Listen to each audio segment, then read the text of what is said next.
धर्म शास्त्रों में लिखा है, एक हाथ से अगर आपने प्रणाम कर लिया तो जो प्रणाम किए उसका तो पुण्य मिलना ही नहीं है, जो पिछला भी किए होंगे वो भी सब लप्स हो जाएगा, सब समाप्त हो जाएगा।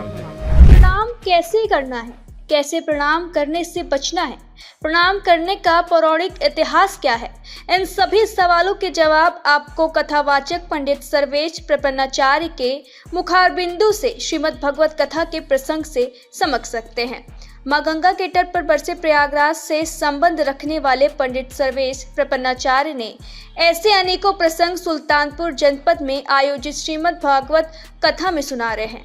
आपको बता दें कि सुल्तानपुर के कुड़वार ब्लॉक स्थित गांव लौरिकपुर पोस्ट सरकौड़ा में 2 अक्टूबर से लेकर 8 अक्टूबर तक प्रधान प्रतिनिधि अतुल मिश्रा के घर पर पंडित सर्वेश प्रपन्नाचार्य की कथा का कार्यक्रम आयोजित है। यजमान वीरेंद्र मिश्रा और कृष्णा मिश्रा द्वारा आयोजित भागवत कथा का भव्य भंडारा 9 अक्टूबर को आयोजित होना तय हुआ है। भागवत के दौरान कथा सुनने वालों की बड़ी भीड़ इकट्ठा हो रही है, क्योंकि कथा व्यास के मुखारबिंदु से ऐसे तमाम प्रसंग सुनाए जा रहे हैं जो मानव जीवन में परिवर्तन करने में सहायक है। तमाम प्रसंगों में प्रणाम कैसे करें, प्रसंग को आप भी सुनिए। प्रणाम करने की भी विधि है।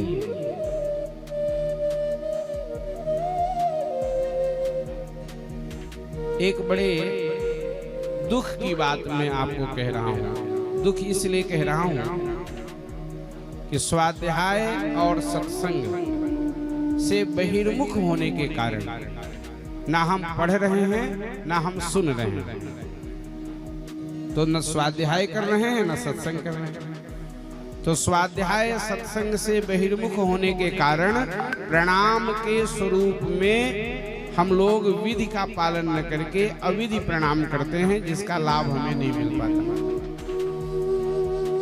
आजकल एक हाथ से प्रणाम करने की परंपरा चल गई। आप देखिए होंगे बहुत से लोगों को।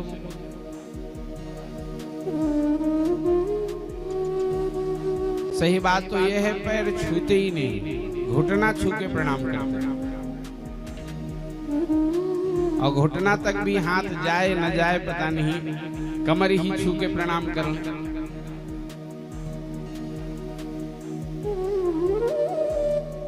शास्त्र की बात मैं सुना रहा हूं।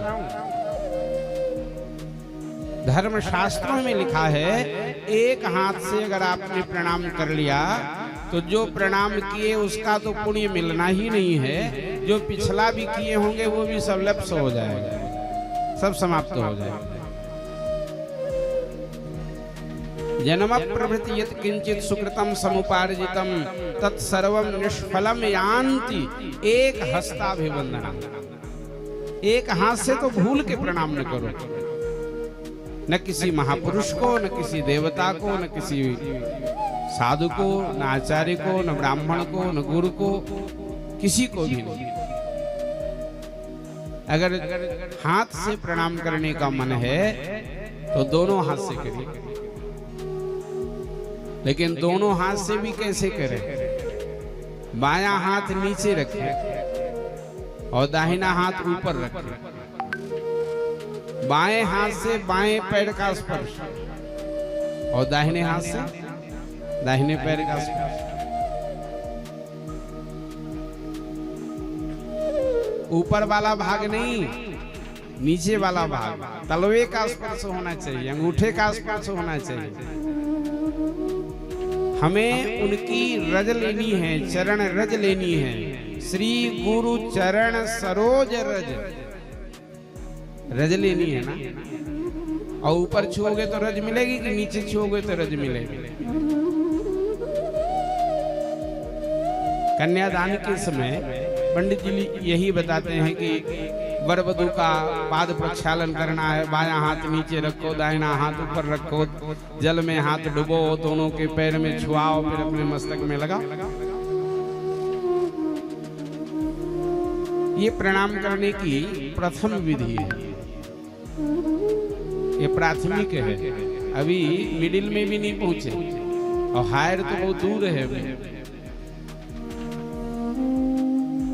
अभी तो प्राथमिक विधि मैंने आपको बताई प्रणाम करने, इससे भी उत्कृष्ट